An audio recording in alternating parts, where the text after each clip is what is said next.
wish you a Merry Christmas. We wish you a Merry Christmas. We wish you a Merry Christmas and a Happy New Year. Okay.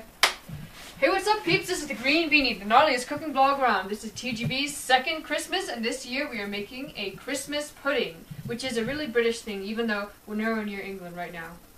Typical Christmas pudding, you would use suet, which is basically the fat found around cow liver, but because it's the Green Beanie, we always find a way to make it healthy, gnarly, and made like a boss, and appetizing.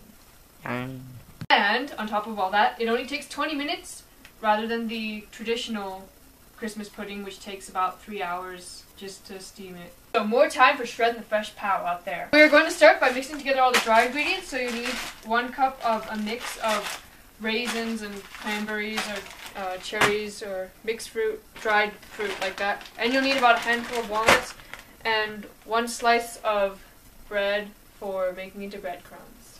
And also a 1/3 cup of flour. I forgot to say that for some reason. We're going to put the flour and the mixed raisins and stuff into a bowl and mix it around. And then we're also going to get out a food processor and rebobber to do something else with it. Yay. What we're going to do with the shredder rebobber is we're going to make the bread into breadcrumbs, which you don't want to puree the bread and get like bread puree because that would be weird.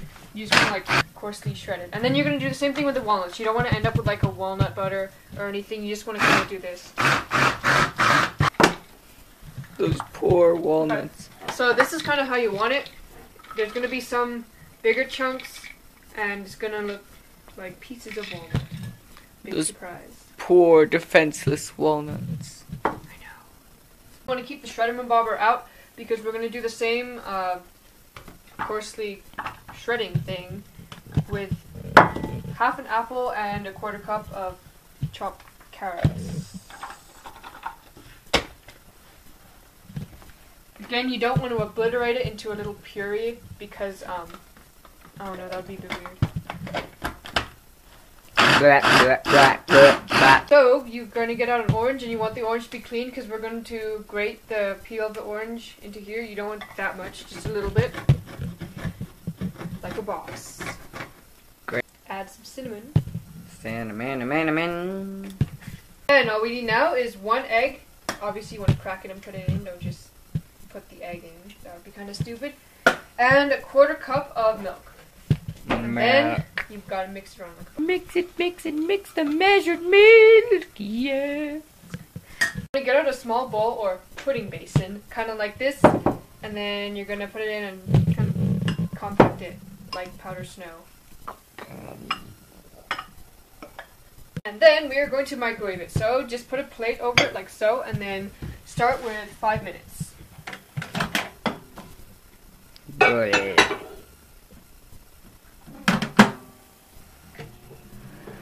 And once it's been in the microwave for 5 minutes, then you're going to want to let it sit and do absolutely nothing for a few minutes, up to 5 minutes. But of course, you don't have to sit and do absolutely nothing. You can do whatever you want. Yeah. Yeah! Woo! And finally, we're going to microwave it for another final 5 minutes. But we are going to keep an eye on it because in this final microwaving, sometimes it does sizzle a little, and then you want to just pause it for a few seconds and then carry it on, and you might even want to stop it early if it's sizzling too much.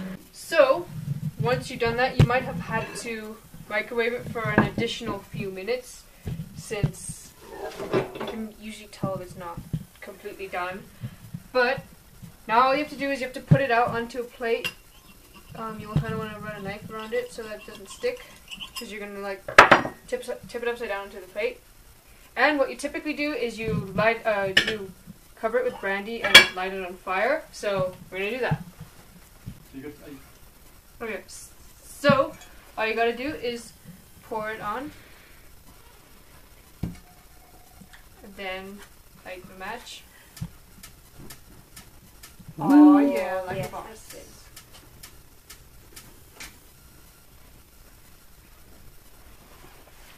Pretty gnarly.